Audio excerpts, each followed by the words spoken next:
Assalamu alaikum wa rahmatullahi wa barakatuh. Wa alaikum assalam wa rahmatullahi wa barakatuh. This is Abdul Haqq Baker. And this is Abdurraheem Green. And you are watching another piece of cake. Another piece of cake. How are you, my brother? I'm all right. I'm tired, to be honest, bro. I'm tired. I had a stressful week. I basically went to a very, very stressful week. Yeah. It was basically, I had to basically literally let my daughter drive around for 3 days while I, because she was taking her test. So I had to sit in the car as she was driving around. That is stressful. It has literally aged me. I feel like that's it. I'm ready to. I had enough, bro. I don't handle stress well. So this was, this was really, really stressful. So it was tough. It's always stressful teaching a loved one to drive. Always. So more stressful because I'm just rubbish. I have no, like with my own kids, I don't have the same patience that I have with others. I think you're not the only one, Abdurraheem. That speaks to a lot of us. Well, my dad was like that as well. He would shout at me and whatever, and it was like just such a rubbish teacher, Dad. He was actually quite good. You went quiet for a moment. I said my dad was the same as me, basically. Okay. I found, many of us who are good at speaking to others, when it comes to those that we love and are closer to us, because of the level of our expectations, we show a lot more impatience and intolerance to them. And being honest, I find I struggle with that as well sometimes. Yeah. Well, that's it, man. So, but how's your week been, bro? Where you've I hear you're somewhere new now. I am. I'm between two places now. So I'm in Dubai at the moment, hence the change in the environment, mashallah. I've got a new position over here in management and leadership, alhamdulillah. And so I'm going to be between here and Jeddah, mashallah. Some of my family are going to join me here soon, but then I've still got my place in Jeddah. My older children are there working and everything, and so I will be going backwards and forwards between there. So that's been stressful as well. I'll explain why, because basically I had to get the COVID-19 testing done, as we all do before we travel. So I went and was in some behind about 200-300 cars in the line when I first went, got the test done. Alhamdulillah, all good, tested negative.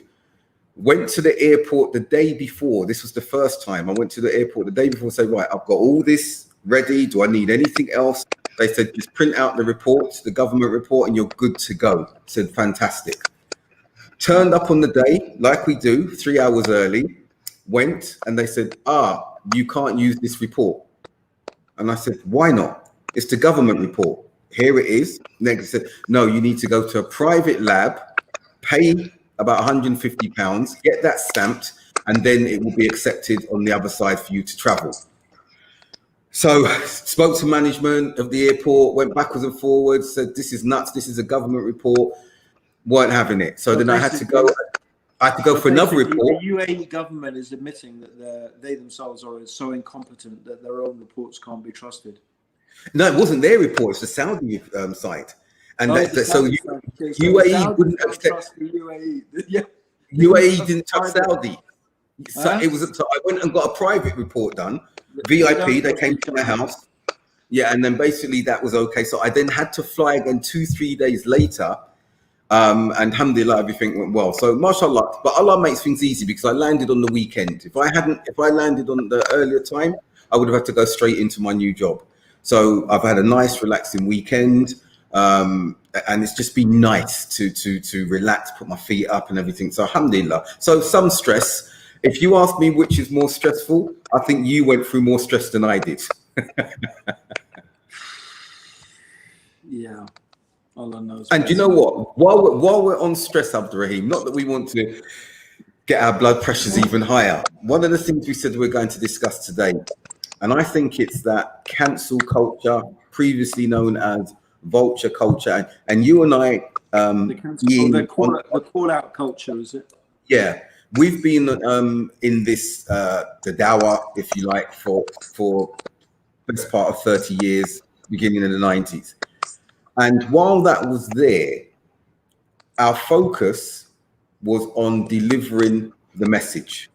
And also, let's be clear, where we needed to warn against erroneous things that came into the deen, we would warn. But we didn't spend our entire time, or even a greater part of our time, looking to criticize others. And if you remember, Abdurraheem, when we had criticisms of each other, you and I, mashallah, we're very forthright. But we spoke to each other from a point of love. Yeah. And we didn't do it private. We didn't do it publicly. Yeah. My thing now, it's changed. Yeah. Yeah. Because it's the Sunnah, you see, people are forgetting that the fundamental, like, first of all, the Muslim is the one from whose tongue and hand the Muslims are safe. Like, that's got to be the baseline position. Right? The baseline position has to be some basic etiquettes about how you treat your fellow Muslims. And that baseline position is you don't dishonor them, you don't defame them, right? You don't expose them. All those hadith about hiding your brother's faults, how Allah will hide your faults on the Day of Judgment. You expose your brother, Allah will expose you on the Day of Judgment. Who wants to be exposed and embarrassed and humiliated in front of humanity, right? Wouldn't you want Allah to hide your sins, right? And then there's the whole aspect of nasiha, right? Yes. How do you give nasiha? The manners, the etiquettes, right? That, you know, the first port of call is always like, number one, we always were taught, make 72 excuses for your brothers, and if you can't find after 72 excuses, if you can't find 72 excuses, then you blame yourself. That's the first thing that we learned, right? Right. And then it was like, and then the next step was to go and talk to that person, go and advise them privately, right? Talk to them sincerely and give them nasiha. Now, it's never going to be nasiha if you expose a person out in public. First of all, you've dishonored them, you've humiliated them, and no one is going to accept your advice if you're doing it publicly, humiliating them. This is like basic human psychology, right? Human ego, the human ego is very fragile, right? And people defend their egos as if it's their actual physical existence, right? So if you're going to attack a person's personality publicly, they're going to defend it. That's people's natural base instinct, is to defend themselves, right? Yes.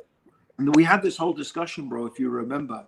This was the whole discussion we had with the brothers who are on, pretty much on that, what we call the takfiris. Yeah, that's what we used to call them, right? Because the whole issue was, it wasn't about the issue that, I don't think we disagreed about the corrupt nature of the rulers. Yeah, we didn't disagree about that fundamentally, that they were corrupt. What we disagreed about was how you deal with it. We didn't agree that the way to do it was to publicly criticize them, especially all the way in UK, safe and sound on benefits, yeah, screaming about this ruler and that ruler, right? And then saying the greatest jihad is speaking out in front of the ruler. No, the greatest jihad is when you're in front of that ruler, yeah, and you're in front of him. Right. And that's what we knew from our scholars, is that you advise them privately. You don't humiliate the rulers publicly. If you want to, giving them nasiha and speaking out does not mean humiliating them publicly. It means going to them and advising them. Right? So, I think this came from our minhaj, our methodology that we had adopted, is that, unless there was a really very clear public need, yeah, to warn about somebody, right? And even then, we didn't warn about people, as far as I remember. We didn't warn about anybody until we tried to communicate to them first. We tried to talk to them first.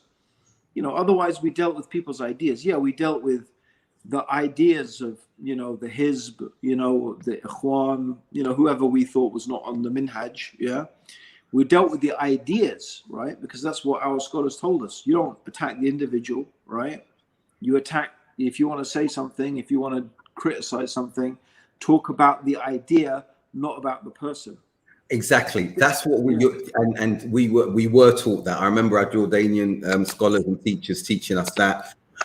As you said, we very rarely spoke about the personality until the personality was that prominent. And again, we would get counsel from the scholars about particular personality.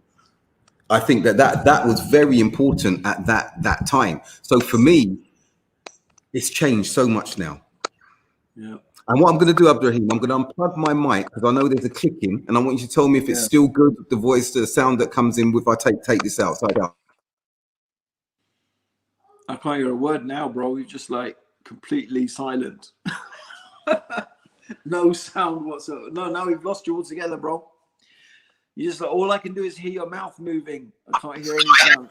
How's that? How's this? I can hear you at least. Good. So now Not as loud, not as clear. We're getting some feedback now, but anyway, let's see how it goes. Okay. Inshallah. Yeah, all right. I've gone back in with my I think I'm going to be clear it. So my thing is this now, Abdurraheem.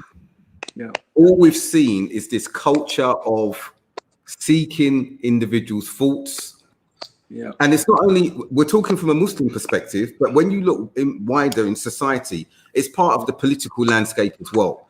And people have become desensitized to the evils that are being highlighted about individuals that are being criticized. Okay, so there's this been desensitization on the one side. Look at Trump, for example. We've had yet another report about has come out from a woman saying that he assaulted her. That's over 26 women, but he still has supporters. It's as though what he's done is okay. This misogyny, this sexual violence, this sexual abuse. If it's true, obviously the allegations have to be proven. But so many people, there's allegations, there are counter allegations.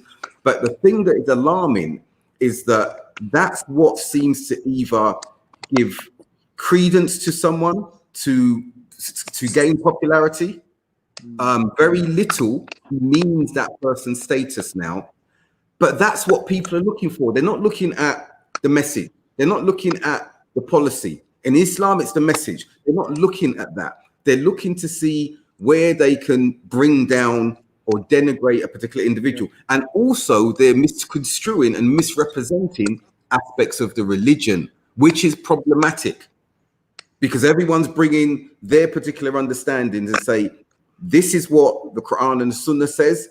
It fits with this particular individual. Now, Abdurraheem, you could find things to maybe say, Abdul Haqq said this, and this is what the Quran says, and take whatever context you want to take to explain why I was wrong. For sure. And this is what's happening over and over again. And we've got lessons from the deen. We've got the story and the lie against Aisha radiallahu anha. And Allah speaks about this in the Quran. There's some fantastic lessons that can be learned from that. We've got Surah Hujurat, injunctions from Allah regarding Surah Hujurat. And salam alaikum to the brothers who have greeted us. And yes, as one brother said, character assassination. So if I want to harm you, and really underlying my intention is I'm jealous of you, you've not aligned yourself with me, you're not going to the same scholars as me, you're not endorsing me. So I will find a reason to malign you and bring elements of the deen to fit that maligning of you, just to basically confer legitimacy on myself while delegitimizing you and therefore your message. And this is rife. Well, I think, like, if we go back to American politics first, yeah, because that's what you talked about Trump. But I mean, that one of the things I remember, even, you know, from my youth, you know, when I was like 20 or, you know, 15, 16, I was like, I remember I used to regularly read the Herald Tribune. I subscribed to it. It was the only newspaper I could actually stomach, really. Because it was just like, had a bit more varied news. But there's obviously American newspaper. But one of the things I realized about American politics, that's their politics. It's really almost entirely based upon personalities, right? When they elect a president, it's like they actually found out statistically that the person who had the biggest smile, right, was the one who got elected. Right? They did some survey, right, and they actually measured like the president's smile, like they measured the competing candidates, and it was like always the guy who smiled the most, like one. Also, like Jimmy Carter had this famous smile, right? I don't know. It always seemed very, very shallow, right? And there's always a lot of personality attacking. So this whole thing of undermining, but that's not only American politics. Now, if you remember, it happened in British politics as well, right? Yes. Back in the days, it was the whole issue of being homosexual. That could really bring you down. If you were exposed as being homosexual, boom, you were finished. It was like, that was it. Your career was ended. Like even when, it wasn't that long ago when that happened. No, it wasn't. Right? So, there was a time when these things really mattered to people, right? If you committed adultery, whatever, that type of stuff.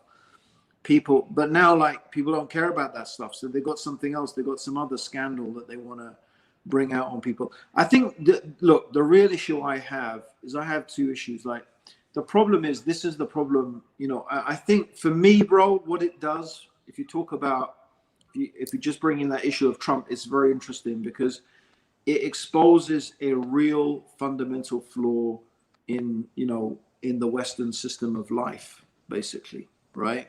Where there is free mixing between the sexes, where sexual intercourse is not limited only to a man and a wife. Anyone can have sex with anyone. That whole thing with Mike Tyson, right? I remember what happened to Mike Tyson. Yeah. And listen, believe me, I believe no is no. If a girl, if a guy's over a girl, right, and she says, that's it, I don't want it, that's it, it's the end of it. That's I right. totally agree with that 100%. Right.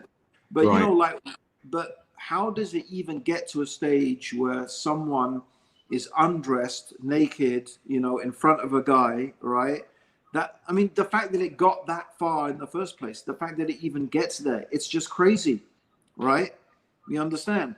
So the point being, the whole system itself is so messed up, right? The whole social interaction, the whole morals about what people even consider appropriate or not appropriate, right?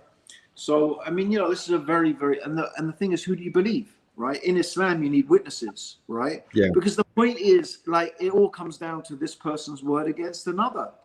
But it's very easy for, a pretty young girl to make, a big guy like Mike Tyson look whatever. And it's very easy, by the way, for a rich, super rich banker, right, to make some chambermaid look like she's just after his money. Like happened in the case of that, I don't know, that IMF banker, who was accused of raping this maid, right? Where's the justice, right? Where is the justice, right? So the point for me is, like, anyone can then just go around accusing anyone of anything, or literally almost, right? You can just say anything you like, find a date where, where was Donald Trump at such and such time and this and that, and he didn't have a public appearance, and claim that I was with him at that time. It's not that difficult to do that, right? Whoever it may be, could be anybody, right? So that's the first problem I have, right?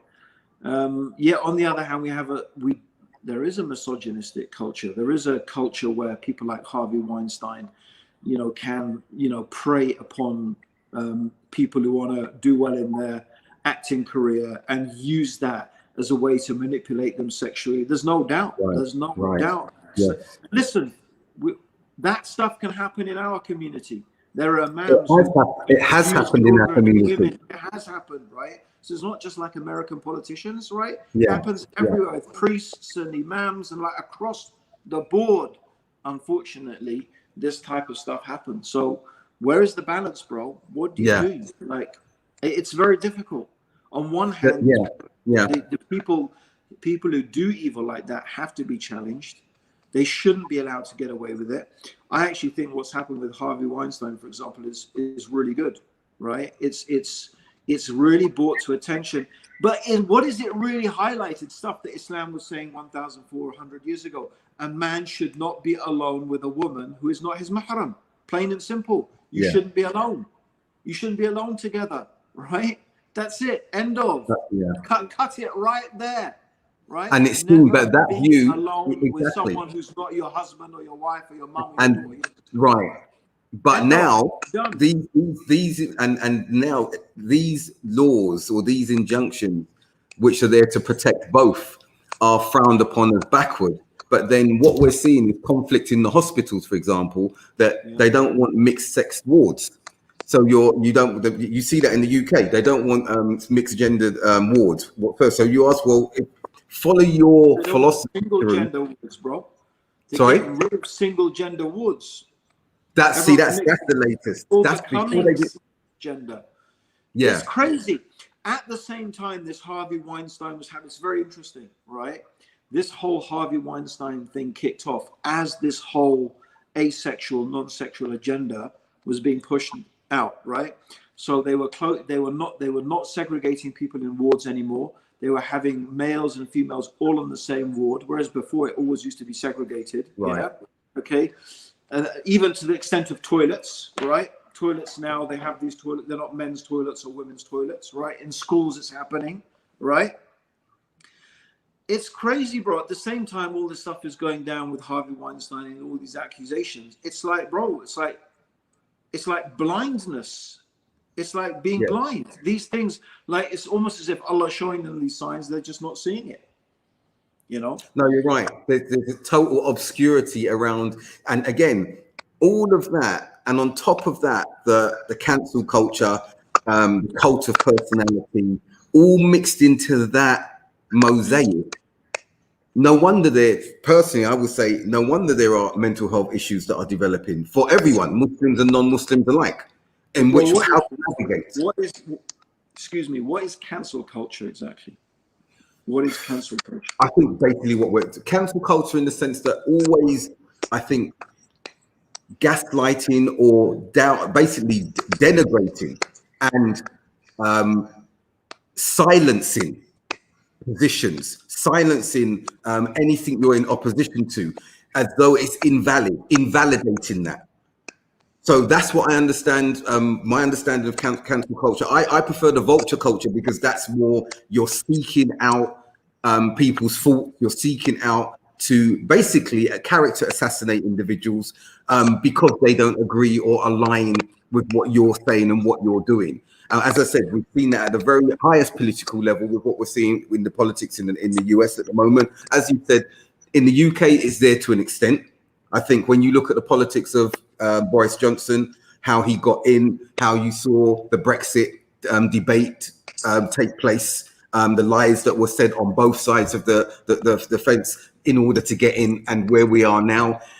The point is now is that individuals are scared to speak publicly for what they believe in. And then we have that proliferation on social media where you've got these anonymous entities, trolls, and the abuse that is prolific across social media today. And that's risen, whereas those standing for rights and being safe from vitriol, not completely safe, no one's ever been completely safe from vitriol, but being safe from this barrage of these particular individuals who want to cancel out that voice that is in opposition to a view that they hold or in opposition to somebody that they follow, is taking place like never before. Never before. If we wanted to sit back, Abdurraheem, we would have our detractors. Oh, Abdurraheem's this, Abdul Haqq Baker's this, and it would be a crescendo, even if it's from a minority. But social media has amplified that voice, and you'll never know who those people are. But then the problem is, bro, why, like, the thing is, people don't seem to care. Like you said, like, you go back to the issue of Bush, right? And that his supporters don't seem to care. Like, it doesn't, like, he could have another 20 accusations against him. It's not, doesn't seem to make any difference. Like, maybe, I mean, this is all part of this is symptomatic of that whole culture. Like, so what we have is people are moving to these extremes. Like, so I guess in a way it's a sort of extreme type of hizbiyah. That's what it is. It's pure. It is hizbiyah, isn't it? It's partisanship. You know, I remember reading an article about, again, in America, about, you know, there was a time when, you know, if you were a Republican or a Democrat, it didn't make that much difference. You know, people could still sit down and have dinner together, and, you know, live together as a family. And, you know, you could have, you know, the husband could be a Republican, the wife could be a Democrat. They said it's just that it just can't be like that anymore. Things are so polarized that Right. people can't even have conversations. They can't even have discussions, right? You know, so maybe, I don't know, maybe this is something to do with democracy. I don't know. It's something to do with the nature of the way that the system is that since, you know, since gaining power involves appealing to people, right? That's where you have to appeal to them. You have to try and capture their vote. We know, as Ibn Taymiyyah, he mentioned, he talked about this, that people always gravitate towards extremes. That's the reality. The people on the middle path, the people on the balanced way are very, very few. And people gravitate towards extremes, and people tend to listen to the extremist voices. This is the reality. People tend to listen to, you know, the shout, because extremists tend to shout louder than anybody else, right? Because they shout louder than anyone else. And, you know, because their message is very, you know, it's very monochrome, right? It's black and white, you know, that's it. So And we're this is seeing, getting this that's a good polarization. point. And I think That's a good point. I think hand in hand with this, bro, is a, you know, like, honestly, believe me, when they started privatizing universities, right?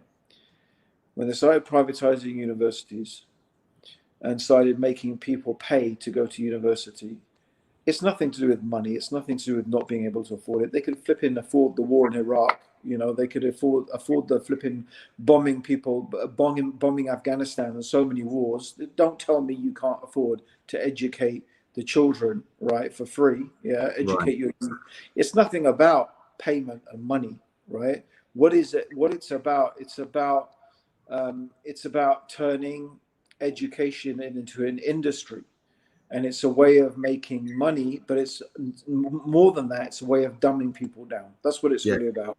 Because Yeah. universities were way, way more than places where people got a degree. They were places where back in our day, right? Universities were the places where we had the best conversations. Right. Universities were, that's where everything was being discussed. And we would sit and we would discuss and we would have these debates, and we could talk with all sorts of people, right? We could talk with the gays, and we could talk with them, whatever. It wasn't That's an right. issue, right? Right. We had those conversations. We sat Yeah. down and we had those conversations. It doesn't, with Christians, with Jews, we sat and we talked and we had conversations, right? And we talked, and, you know, they came to our things and we went to their things, Yeah. right? How it was. It's not like that anymore. Hardly No. like that at all. People go to university because they're paying for it. You know, it's all about, you know, working. There's not that much time anymore for all those other activities. And basically that's what it is. The whole conversation stopped, right? If this is the so-called elite, how about everybody else? Yeah. So this is the problem. Democracy, like, even theoretically, right? In theory, democracy depends upon people being well informed, right? If people are not educated and well informed, how can they possibly make well informed decisions about who they're going to vote for? Absolutely. And I think that what you've How? mentioned about extremes, what the alarming thing, we're talking about wider society. But when you look within the Muslim world now and the Muslim communities, those polarizations are taking place as well. And it's become normalized. Well, The I extremes, think, the extremes are actually the normalization now. sorry to interrupt you, bro, because I talked a lot already. No, go ahead. This is a point I wanted to make. I think it's the other way around, right? Really? I think we were the ones, because I think this is the way. I think the way the world works, right, is that whatever we do, the world follows, right? Okay. I'll tell you why, right? So let me tell you my basis for this, right? is because there is a connection between how the Muslim Ummah is and how the world is. If the Ummah is corrupt, the world will be corrupt. If the Ummah is reformed, the world will be reformed. What's my evidence for that? When Isa comes, alayhi salam, and when he descends, right, and he kills the Dajjal, right, what will this time be? It will be the best time, yeah, for a human being to be alive.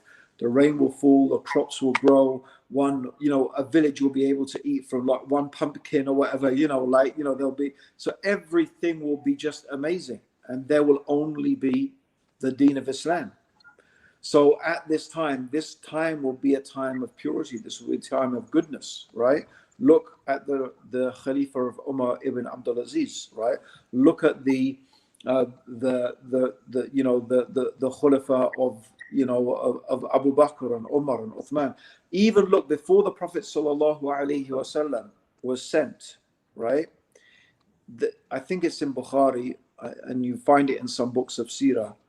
The shayateen noticed, that they couldn't access the heavens anymore. They used to sneak, but there were more meteorites, there were more things bombarding the shayateen. So when there is this goodness, right, coming, then evil is down, right? So I think that's the way it comes. I think so. If we look at us, bro, we were the ones. It was us first, right? If you look at just our little situation, bro, we were the first ones who started gravitating towards these extremes, right?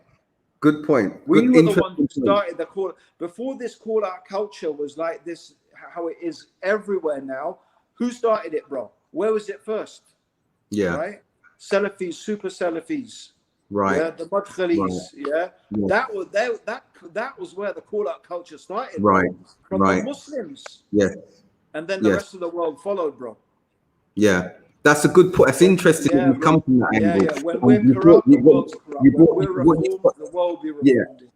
Now, what you mentioned there, like with the jinn, the shayateen, it's actually in Surah Jinn, when they speak about what. So that's interesting, because we're amongst us as Salafis, we started fracturing when there was an increase in this denigration and use in the name of Jah wa Ta'deel and bringing this in to denigrate, and it just morphed and became even more disfigured and uglier as it's come now. And I think that what that's led to is, and no nasiha, bro. I wanted to say something. None of those brothers, when they were sitting there in their conferences saying Abdurraheem Green is a deviant and this and that, although none of them ever phoned me. These are people who are supposed to be my friends. None of them ever put up the phone. None of them ever said, "What's happened to you, Abdurraheem? What are you saying? What are you doing?" Nothing, bro. Because they didn't phone me because there was nothing. They had nothing to say, and they knew they would have had nothing to say to me because it was just lies, right? But where's the nasiha?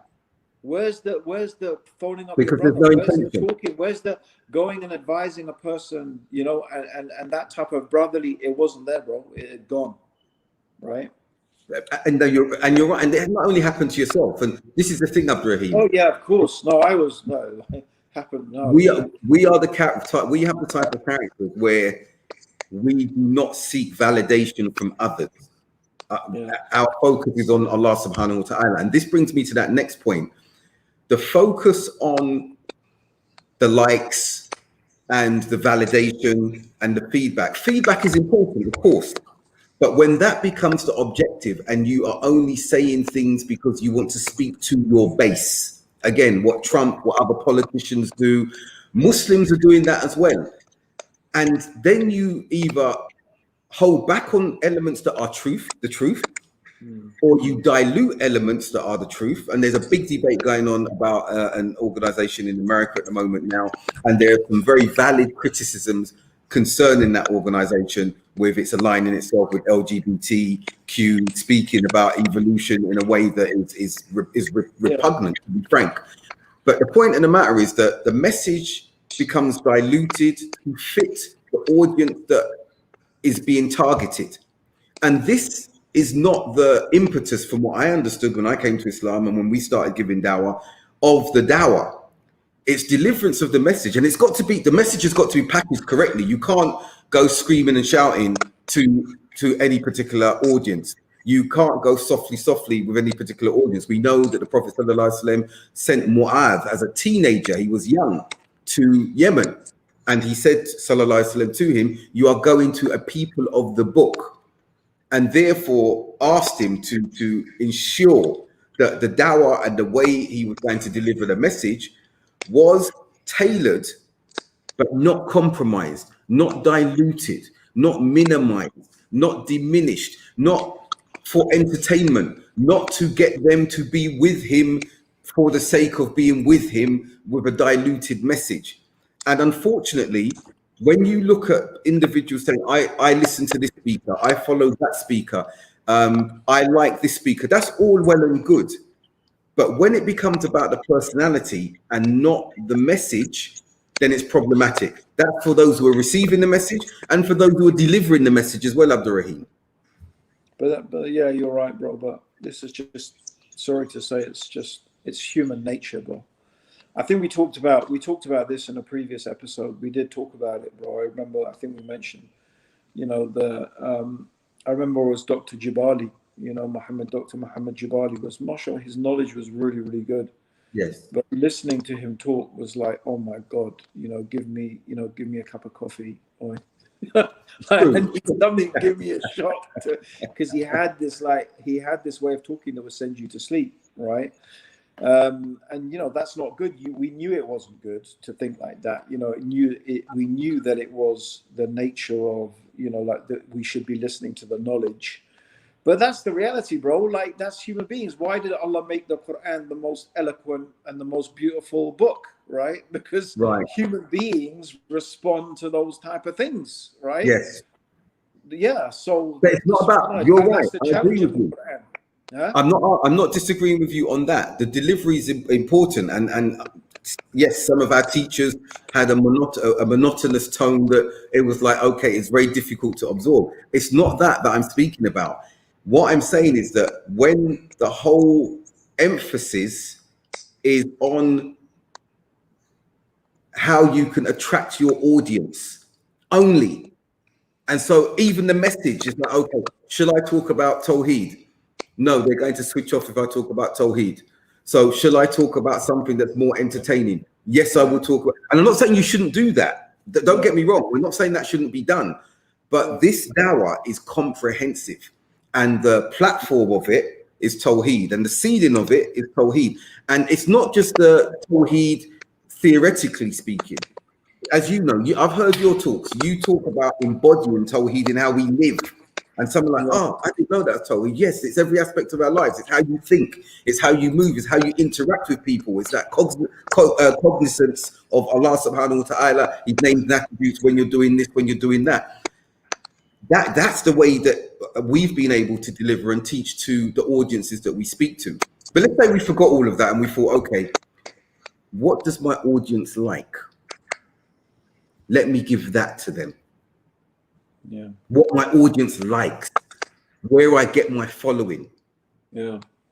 That's when it becomes risky. And then you have others who will see you doing that. Yeah. They will attack you for that, even if your message is good. They will attack you.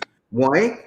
Because they want those followers. And we know that happened amongst the ulama. We know there was rivalry and jealousy amongst the ulama of the Salaf. We've got that in the books, where some would maybe lose some of their following because another scholar was prominent, and they would become very upset, jealous about that. So if that happened to them in those times, and even in contemporary times, but it's been disguised and covered, what about us? Yeah, for sure, bro. But I don't know. I mean, like, we don't, this shaitan's always working at us, bro. That's what it is, like, and that it goes back to something that I'm always going on about. It's like, that's why it's so important to be brutally honest with yourself. If we don't do this inner work, right? If we don't constantly be introspective, we're not constantly looking at ourselves, we're not constantly examining ourselves, and like really, really spending a lot of time thinking about our motivations. Why do I really? And listen, like I always say, the only person you have to confront here is you. right? Yes, you said It's that. just like, no, you don't you don't need to tell anyone else about this in a conversation that's going on. That's right. And as for Allah, He already knows it anyway, right? He knows Yes. better than you know, right? So it's just you and Allah. No one else knows.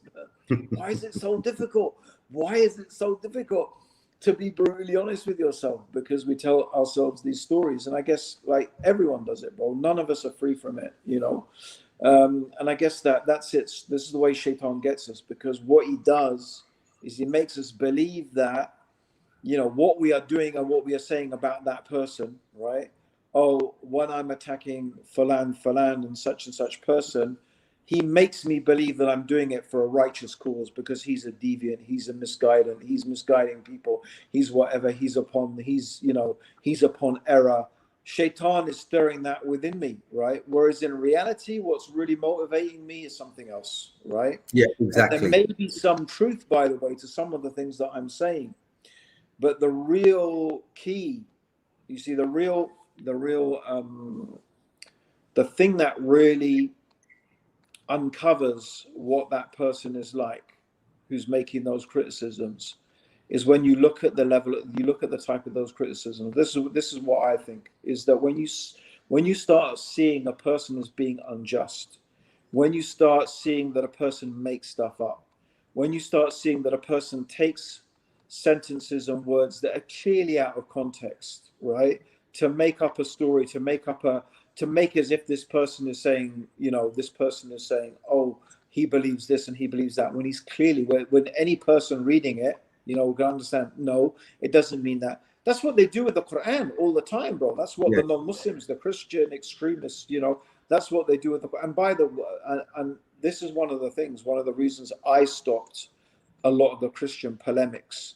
Because when you start going into this whole Bible criticism, you start doing the same with the Bible. You start taking verses that clearly didn't mean, you know, like, you know, you could interpret it as this or that, but no, you make the worst interpretation of right.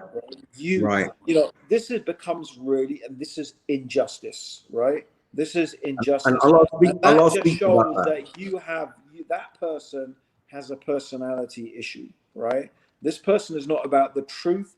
It's now become a personality issue, right? Yes. And this is why, by the way, I want to add that this calling out should not be done by anybody. It should not be done by young guys, right? By young people, right? It should be done by elderly, respected ulama. That is their job to do this, right? That is their job to, you know, make these type of decisions, right? So these people, if someone has this information, they should pass it on to someone who is more mature, more versed, more respected, you know, more elderly, right? And let that person deal with it, and let that person take that person's advice, right? Because even if it's true that this person or this institute or these people said these things, right? This is the scholars. They'll look at many, many different factors, right? I know, for example, I'm not going to mention any names, right? But there was a well-known da'i who unfortunately was, how can I say, not very well behaved when it came to money. And there are some du'at who unfortunately have not been very well behaved when it comes to women, right? Or various other issues, right? Okay, and you know, scholars have been approached with the facts. You know, he did this and he took this and he promised this and he didn't deliver it, or he married this girl and then did this and did that, and you know, like things that you wouldn't expect, you know, from a, you know, but the advice has been, look, the way to deal with this person has to be advised privately. You cannot denigrate these du'ats and these public figures openly, because what does it do, bro? You destroy people's confidence, right? You destroy their respect for du'at, for scholars, for whatever. So that, look, you know, there's a whole many issues. You know, on the other hand, people can't get away with murder and rape and this and that. That's also another mistake, right? So there is a fine line, but the problem is, it's not for some young butcher, right, who, you know, to come along and, you know, this is the problem, you know, with the leather whips, whipping it all up, bro. Yeah, no, and what's happening is not for them to do it. Leave it to the senior people. And to go to senior people, and also when you've been given, say you've been given that license, or it says, right, you go down this road, when you are critiquing, you're critiquing the issue. As you said, we didn't used to go after the personality. We used to criticize the issue at hand, the fault, the deviance, the mistake. This is not the case now, and I don't know. I haven't been to Hyde Park for a long time, but I see what's going on there, and it's unrecognizable to the time when you and I used to go. And we did refutations. You did some fantastic refutations of Nation of Islam. I remember watching some of the videos. We spoke about that a few shows ago. It's so much, Abdurraheem. You know, when we were giving the dawah in the 90s, and you may not remember this because, mashallah, you were the one who used to write Abdul Haqq, we're going, we're doing this, we're doing that. And I remember that I used to find it very difficult when people used to invite us to lectures. You had the same thing as well. Very rarely did we say no. And if we had programs in London, we were all over the country, as you know. I got to a stage where I said, because my learning was being overtaken by the request to go and give lectures. I remember that. And remember, I stopped giving dawah for a year. Mashallah, you remember? Remember, I refused. I stopped for a whole year. I'm sure I was trying to persuade you not to do that. It was a big mistake. You did. You were saying stop, and I was saying to you, I told you, I said, look, Abdurraheem. No, I said don't stop. Just talk about the stuff that you know, bro. You don't need to talk about like you can. You know, anyway. It's fine. Exactly. Anyway, you made your decision. Yeah, and for me, it wasn't because I was talking at my level. I appreciated that, but what I felt is an emptiness that we used to love learning as well, Abdurraheem. I remember seeing you in the lessons. We'd be sitting at the front with the students of knowledge, with the scholars. We loved learning, okay? And I found that, especially after becoming chairman of Brixton, with the dawah, I was like, where's the learning? My learning process actually slowed down. And when I spoke to scholars, that's why some of the scholars, some of the Salaf said, seek knowledge before you become a leader. Because once you're a leader, you won't have time to seek knowledge. Yes, that's right. It's really true. Yes. I mean, to be honest, I reached a stage, quite a few years ago, bro, when I just realized I'm never gonna, I'm not cut out for being from that, that level of study of being, from the ulama and going, like, I knew I was never going to reach that. Like, I'd reached my level when it came to knowledge, and I thought, look, even if I keep doing my dawah for 60, 70 years, I'm still not going to run out of steam. There's still going to be lots of people to give dawah to. So it's like, I thought, okay, I found my lane. Yeah, I'm just going to stick in my lane, Good. And to be honest, bro, that's what I've done. I've really narrowed everything down, like almost all the time. To be honest, bro, this piece of cake stuff, I'm talking about a lot of stuff that I'd never normally talk about even, right? A lot of this stuff I don't talk about anymore. I just talk about dawah, give dawah to non-Muslims. It's like a mantra. There's become like a one-trick pony, but that's it. Like, at the end of the day, it doesn't matter to me. Right, I found my lane. No, this is good, Abdurraheem. It's like for me, the experiences of Brixton and being in the front line of combating extremism is where I said, okay, I know how to do this. Plus things about identity, like being a black convert and everything, and also giving dawah to non-Muslims. But still, as you saw, sometimes when we were giving dawah, when it came to talks about existence of God and everything, I defer that to you because of not because I didn't know, but your knowledge and delivery was a lot sharper and more experienced than mine. So I agree with you on that. Staying in your lane, we've spoken about that beforehand. And Allahumma barak, I've seen the success of what you're doing. And that's why when we did this show here, notice we never go beyond what we've experienced and what we know and what's current, a topical issue, for example. And we're bringing the knowledge that we know we have to that issue, whether it's general knowledge, whether it's specific knowledge, whether it's anecdotal knowledge. And that's so important, Abdurraheem. So, no, Jazakallah khair, because what you're saying is exactly where I am.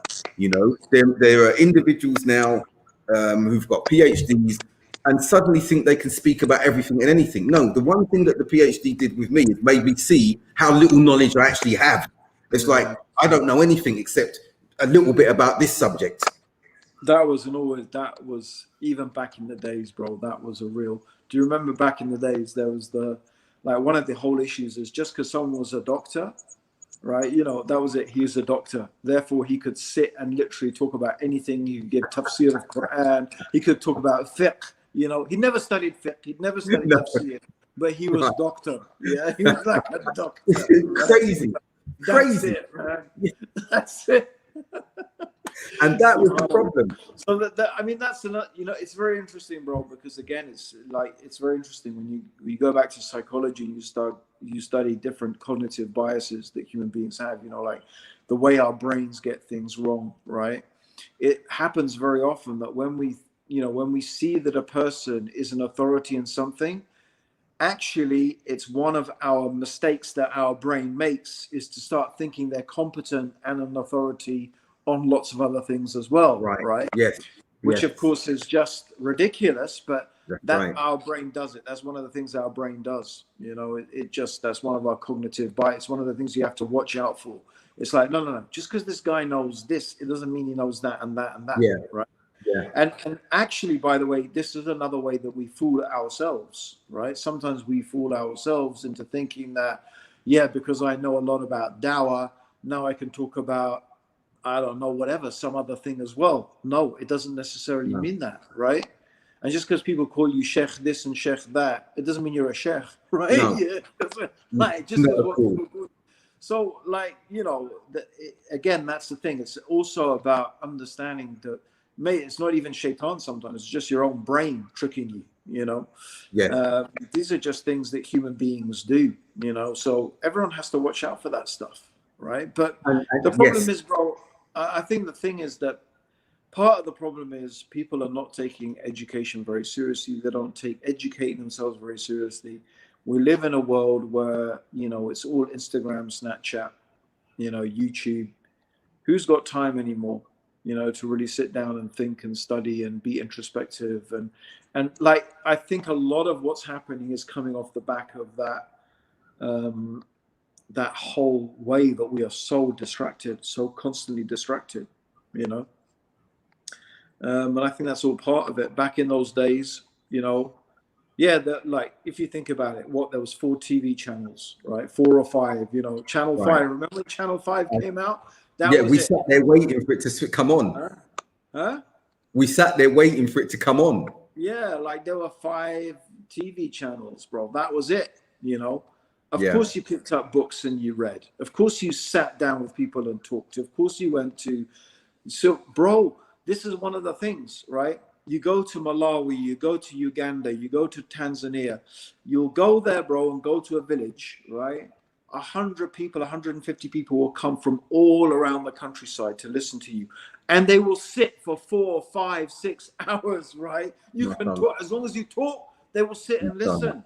Because they're not distracted, bro. They're not distracted by all of these things. They don't have TVs and mobile phones and this type of stuff. They're happy for this. For them, it's interesting. They sit, they're going to listen. They're ready to spend a day, half a day. It's so different, bro. So different. The attention, you're right. The attention spans now are such that even when you're delivering a message, you've got to think before, do 10 minutes. No, it's got to be 2 minutes. Yeah. The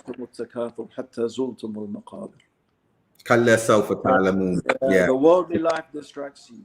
Yeah. The worldly life distracts you until you reach the grave. That's it, man. We are the age of distraction. That's what it is. So distracting. But you know what, Abdurraheem? I think as long as we stick with that focus that we've learned of the Anbiya and of the scholars, and we know this and we'll keep saying this and we'll never get bored of saying it, there'll be some prophets that come with no followers or 1 follower or a few followers. And the essence is, as Allah told the Prophet ﷺ, it's upon him to deliver the message, and it's Allah who guides. And if we keep that impetus, like we spoke previously in the 90s, we'd go and give the dawah. If people showed up, they showed up. If they didn't show up, they obviously we'd want there to be proper planning. As you mentioned, we want the organizers to plan properly. But once that you've delivered the message, then we've just got to leave it to Allah. But what we're seeing today is, yes, there's a marketing. We've got to do marketing. You want the message to get out and everything like that. But that shouldn't overtake the origin an objective of the message that you are delivering.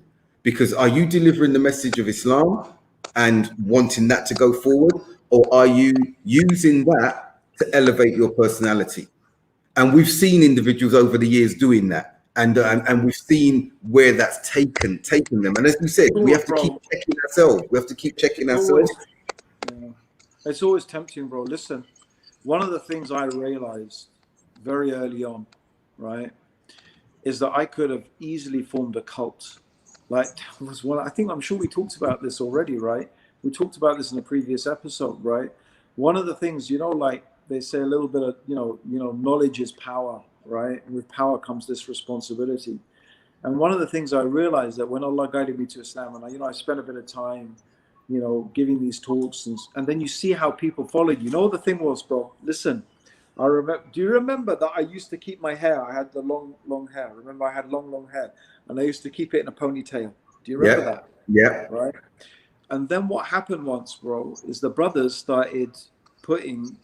Some of the brothers, quite a lot of the brothers, also started doing the same thing.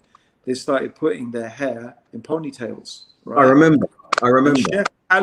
Sheikh Halabi was asking some of the brothers, "Why are you doing that?" They said, "It's Sunnah." They said it's Sunnah. He said it's not Sunnah. Where did you get it from? They said, Abdurraheem Green does it. It must be Sunnah. Subhanallah. He said to me, Abdurraheem, he said, when people follow you like that, be very careful. Right? Yeah. He said this. He said, Abdurraheem, when people follow you like that, you have to be careful what you say, what you do, because that's it. When people are saying stuff like that, they look at you and they do something thinking it's the Sunnah. You have to be really careful.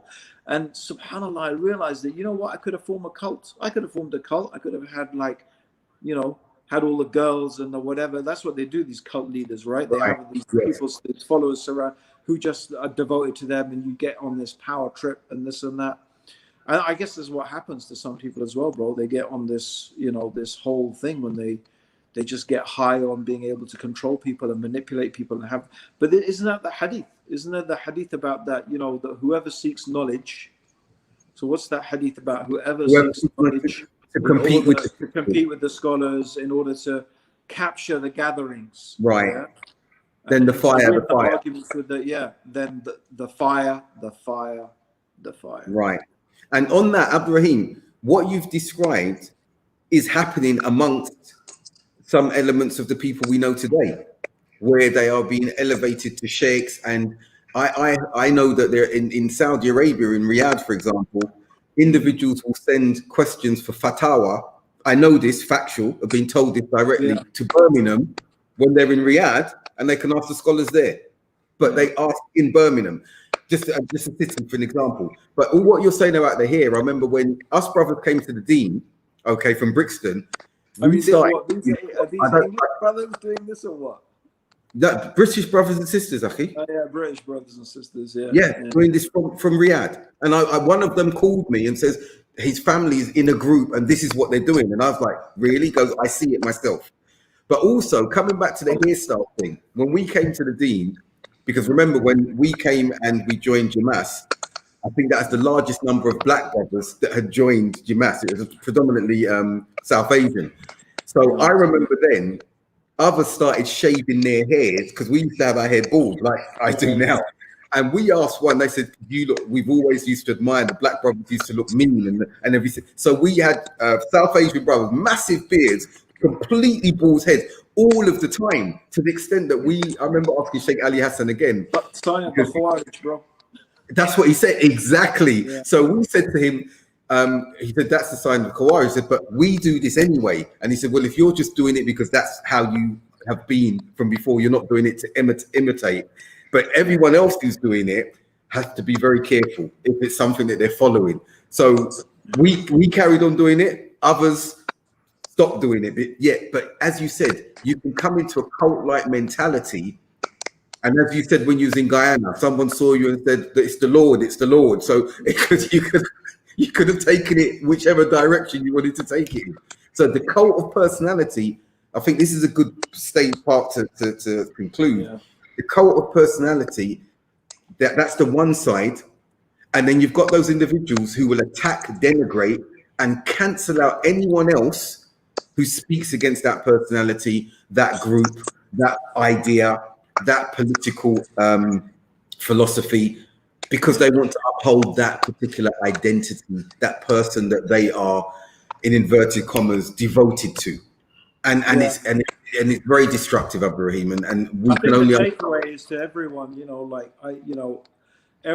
my advice to all my brothers and sisters is, listen, spend time with the Quran, spend time reading the Hadith, spend time with Quran and Hadith, spend time with the Prophet. If you want a personality to follow the Prophet. Read Riyadh al-Salihin over and over. Read the Seerah. Yeah, imagine like the Prophet is your guide. This is it, and you want to be looking up to the people who have his character, his personality. Who have the aqidah that he had. So but we always have to be grounded in that, right? I mean, the bottom line, bro, is why. It goes back to our first conversation. Why did we choose Salafiyah, right? Yes. The whole point is because it's not about personalities. It's not about this sheikh, that sheikh, just sticking to one, whatever. It's about the Prophet. We want to follow Allah, and we want to follow the Prophet sallallahu alaihi wasallam. Jazakallah khair, Abdurraheem. Yeah, that's an excellent point to end on, and let's hope that others follow the advice that has been given here. Quran, Hadith. And the understanding of the Salaf, of course, this is the way. Yeah. Jazakallah khair. Barakallah fiqh. Assalamu alaikum wa rahmatullah. Wa alaikum assalam. And that was Abdul Haqq Baker. That was Abdurraheem Green. And this was A Piece of Cake. Take care. See you next week, my brother. Inshallah. You too, bro. Take care, man. Assalamu alaikum.